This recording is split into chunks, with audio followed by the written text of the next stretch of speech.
I want to talk for a little while about how we learn to distrust our own experience, our own inner authority to orient in reality, put it that way, and how that gets set up, and the implications for this, what I'm calling sort of people pleasing, and how how we need to recover an inner authority, what I call an inner sense of our legitimacy in order to live our own life. So let me start at the high level here. Let's go from the spiritual to the psychological, and if we have time, we'll get to the body, knowing they're all related, they're all one. You can make distinctions between the three, but they're all reflections of the other. So uh, let's make that clear. So here's my high level spiritual uh, observation based in my own experience of life, of having sort of searched for the meaning of life and the purpose of life for decades, and where I've come to. And that is that we have a soul covenant. And the soul covenant, we come into this incarnated reality of being ourselves, of this life, with a covenant. And the covenant is essentially to be ourself, to express ourselves fully while we have breath. That's it. That's it. And if we're doing that, we're in covenant. That it is the primary act of faith. Keeping faith with ourselves is also keeping faith with source. That's my contention and my experience. And you know, it seems to work something like this based on, you know, what's come through, is that whatever that is that births universes, infinite universes, moment by moment by moment, call it God, call it source, call it big heart, big mind, call it wisdom, intelligence, you know, who knows? That is a mystery. But whatever that is, we're made in the image of that. That's the contention of the Judeo-Christian tradition and of many religious and spiritual lineages. Like if you go Eastern, it is the claim would be we are that localized as Bruce and Liz and Sharon and Tony and Annie. That's we are that in human form.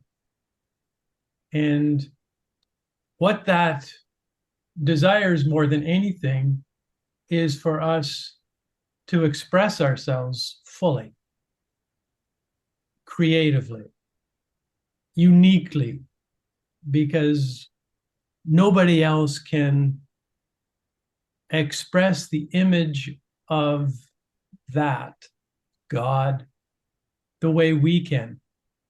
And we're here to do that. And I think now this is getting a little out there, but just stay with me. I think that the reason this is set up is like there's an information feedback loop with the big thing, with the source. And it is that by being ourselves fully, that gets to know itself uniquely as you. And there's a kind of divine joy in that. There's a kind of pleasure in that. And so by being ourselves, we enable source to continue to evolve and grow because of the feedback loop. So it also has explanatory benefits in terms of why we feel so good when we're expressing ourselves authentically. And I think that is because there is this alignment. It's like, okay, now connected to that, connected to the land, the meeting place is our heart. We're being ourselves, whatever the cost, and we feel in the flow. That whatever we're doing when we're in that flow, in that alignment, it's like Krishnamurti puts it this way: the experiencer disappears into the experience. So essentially, there's a no self experience of being in the flow because we're so into the experience that there's no me over here saying, oh, look at that out there. We're like in it. We're one with life, one with reality, and one with the big one. Um, and that is that the experiencer disappears into the experience, or the observer disappears into the observed, is another way he puts it. So this is the big spiritual picture, frame. And that's why, the mantra that came to me during an ayahuasca experience when my ego dissolved, and the realization was that I hadn't been living my own life. And so it became important to me to drop into what is that? How am I in integrity? And when I'm living my own life, I'm living in faithfulness to the soul's covenant, which is to be in a faithful relationship with source. So, like, to the ego, to the egoic mind, it sounds selfish, right? It's like, well, it's like you just be yourself and you're living in faithfulness to the covenant. And I say, yeah, absolutely. But the paradox is it's the ultimate act of unselfishness to express yourself as fully as possible, because it's an experience of no self. It's an experience of the realization of the realization of um, living from the image, your divine image, and in that there is this. It's like it's such a complete self-expression that you disappear into it, into the flow of life. So it's not selfish. And so whether it doesn't matter what that looks like, if you're a poet, if you're a gardener, or if you're a parent, if you're um, you know you work with your hands and you love it, as long as you love it and it's like who you are, then there is spiritual fulfillment. Okay, so that's the high level. But in order to do that, we have to live our own life, and there's the rub. By the time, and I would say based on my sample, by the time most of us arrive at adulthood, we have been treated in such a way that we're alienated from our true life. So we're living somebody else's life, and we don't even know it often, except for it manifests in some kind of anxiety, some kind of depression, some kind of lack of vitality. Maybe it manifests in illness, some kind of bodily symptom. Because I think that's ultimately what illness is that we're not, the life force is not flowing through us and animating ourselves. And so there's illness that can manifest.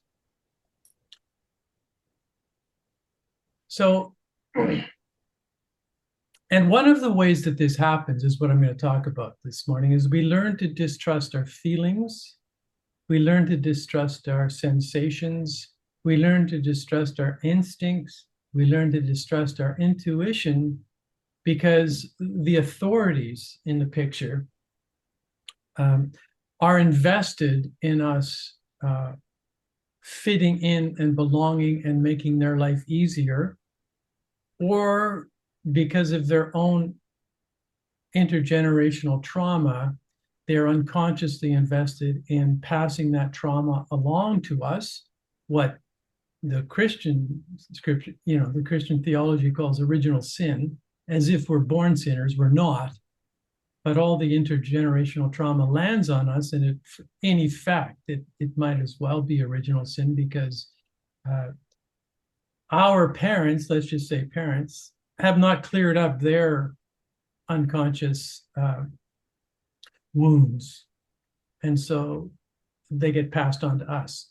So essentially, the way that we're treated from the time we enter the womb to our birth experience, to infancy, through toddlerhood, and through those formative years is such that we're told that our feelings and sensations and intuitions and instincts are not legitimate. They're not valid. They're not true. They're not actually happening the way we're experiencing them happening. And shame is the primary culprit here, because we'll have a big feeling and we'll hear something like, straighten up. I'll give you something to cry about. Or we get hit, or we get humiliated, or we're told, we're gaslit. What's going on for you actually isn't going on for you. It's just like you're just having a fantasy. R.D. Laing calls this process mystification, and it happens primarily in families, but it extends out to cultural institutions as well, where we're taught to distrust our feelings, our sensations, as if what's happening to us is not actually happening to us. And in extreme cases, this causes such a profound degree of alienation that it ends up being noticed by psychiatric institutions, and there's all kinds of labels for it. But you know, whether you're talking at one end of the continuum, schizophrenia, all the way to people who've been able to adjust fairly well, and then it manifests in what I'm calling people pleasing, where we're functional. Maybe we're even highly functional. Maybe we're even successful, but we're still not living our own life. It's still an alienated life. It's just that we're intelligent enough to compensate for that in such a way that we were able to read the environment. What is required of me here not to experience shame? What is required of me here to be liked, to belong, to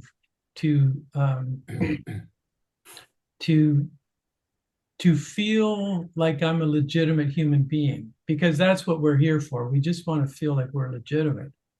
And so we will twist and contort ourselves into any form in order to have the sense that we matter, that we are lovable, that we are worthy.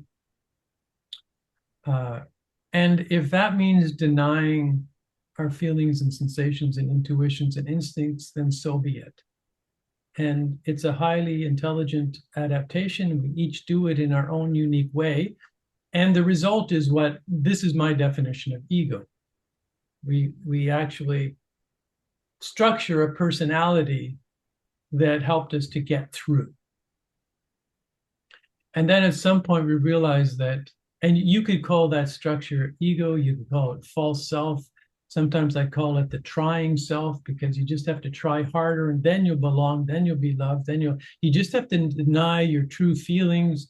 You just have to figure out a way to conform to the external environment in order to survive. And you could call it the false self. But the thing is, it can take decades to wake up to the fact that you're doing this as a survival gesture. And then you discover that what worked in terms of helping you survive actually is getting in the way of you living your one true life. And then comes the kind of maybe the sense that something's off comes to you, in a little bit of sort of chronic sadness, maybe an inexplicable illness, maybe you're just anxious all the time. Because as I mentioned, I think last time, it's like anxiety is not being 100% sure that how you are feeling, thinking, how you are speaking, how you are behaving in the world is acceptable. And so it generates anxiety. So, as I mentioned, Artie Lang is a Scottish psychiatrist.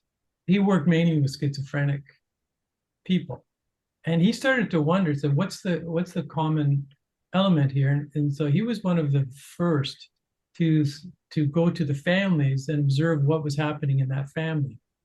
And in almost every case, he saw that the person who was carrying the label of schizophrenic had coped with, just call it bad treatment, of not feeling legitimate, not feeling legitimized in this environment, by disappearing into their own world, by through a complete alienation where they prefer to talk to themselves and relate to somebody else, because the moment they related to someone else, it confirmed that they were wrong, that they didn't matter, that they were unlovable, that they had done something wrong.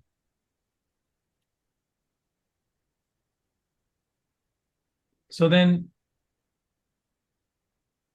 the way back out of this is, first of all, to realize the setup. And this is not easy, because the denial is strong, the psychological mechanism of denial. At least, like, my experience was, it was very strong. It couldn't be true. Like if I was punished, it's because I deserved it. If I was mistreated, it's because obviously I did something wrong. And so there's a core belief that sets in place that it's my fault. And if it's my fault, and that's generalized, as an adult, that's generalized, it's like, then I can't trust what I'm actually going through here, because I don't know if it's valid or not. I don't know if I'm legitimate. And so we become hesitant. And what replaces the full self-expression is the the capacity to read the room for what others are expecting of us. Who do they need us to be at this moment? Do they need me to be entertaining? I can do that. I learned that. Do they need me to be charming? I can do that. Do they need me to be quiet? I can do that. Do they need me to be big? I can do that. Do they need me to be small at this moment? I'll do that as well. Do they need me to be perfect? Perfect behavior, very polite. I I can do that. I've learned that very well. And I know I have this nervous system memory of what it feels like to be rejected, to not belong, to not be loved, to be humiliated. And I'll do anything to avoid that. And that's why denial is so powerful. And you hear yourself saying things like, it wasn't so bad. Others had it worse. And no, if they were punishing me that severely, it's because I was a bad kid. I watched a Netflix series the other day about, Yeah, basically it was a psychopath. yeah. Or if Liz, you could turn your audio off, that would be great. Um, and when he was being interviewed by the cop, he was brutally treated. And he said, yeah, but you know, it, I was a very difficult child. So they had to do this for me. It was for my own good. Alice Miller wrote a book called that. She's a German psychiatrist. And she was one of the first ones who started to expose childhood abuse and the impact on the personality, and further and extended out from there, the impact on our social institutions that are created by egoic personalities, after all. And she called the book For Your Own Good. So breaking through the denial is the tricky part, because what awaits us invariably is grief. Because when you start breaking out of when you start breaking out of the mystification, when the fog starts to clear, and you start to take yourself seriously as a human being who deserved to be treated well, who came into the world expecting that, then it's like, how could it be that I was treated this way? Like, how could anybody do that to another human? And then it's like, and then you understand why you develop the core belief, like it must be my fault. Because if it's their fault, what does it say about them? They can't be like that. I must have done something wrong. I must be bad, which is another core belief that we have to compensate for because it's a shame-based belief. So what awaits us is the grief that eventuates in I've been with people, and I myself have spent like many ceremonies just saturated in shame, just experiencing the degree to which I felt like I was illegitimate, like I was persona non grata, that I was bad. And then you hear the critical voice inside that's perpetually criticizing you. And all of that is awaiting. And in a sense, all of that is, it's necessary to go through that, to break through the denial. I think that's the only purpose of this authentic suffering, which is the path to healing, is that it has to be deep enough to break through the denial. But the bonus, the benefit of actually undergoing authentic suffering when we've had to be in denial about it in order to survive, the benefit of that is that the experience is there, that there's an organic compassion for yourself that comes online. It's not something you have to manufacture or conjure up. It's just like you experience yourself. It's like, I'm so sorry that this it didn't just happen to you. Somebody did something to you. I'm so sorry that you had to experience that kind of treatment. And it was enacted often by the people who were supposed to love us, and that for their own reasons they were unable to do it. And the pivot towards healing happens as the self-compassion replaces the self-loathing at a deep primordial level. Because what happens and what shapes the people-pleasing personality, or the personality period, the survivalist in us, is that it eventuates into self-loathing. And I know that's a strong word, but I think that for those of us who have had that kind of experience, that's where we land. Actually, we develop a personality on top of that, so it's not visible. But again, what I'm talking about is the work here of breaking through the denial, and it's the work of undergoing reality. And undergoing reality as it was, not as we wish it was, is what clears the fog, clears the mystification. And we'll talk about more about this in subsequent talks. But the feeling is that often the fear of doing this kind of work, undergoing it, is that there's nothing left on the other side. There's no me there. But actually, what we discover is that you are the compassion that you extended towards your suffering self. You are that. And that compassion is also the nature of the originating source. And so the experience of compassion is the experience of our heart, which is what is made in the image of God. source coming full circle.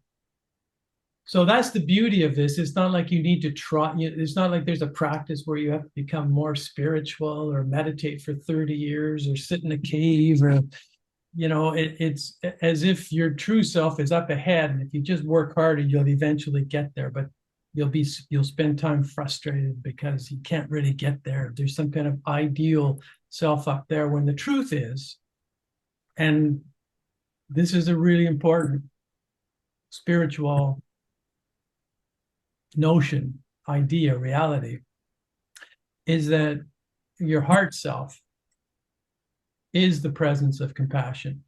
So you didn't go anywhere. You didn't go offline. It's just that the other thing that waits underneath the grief is your heart. And the evidence for this is that you are able to extend love to yourself. And then you are able to extend authentic love to the world. And then you discover that your ideal self was always already present. And it's more a matter of dropping in than it is finding a spiritual practice to strive towards that ideal self. So it's always a dropping in. And that's the discovery, is that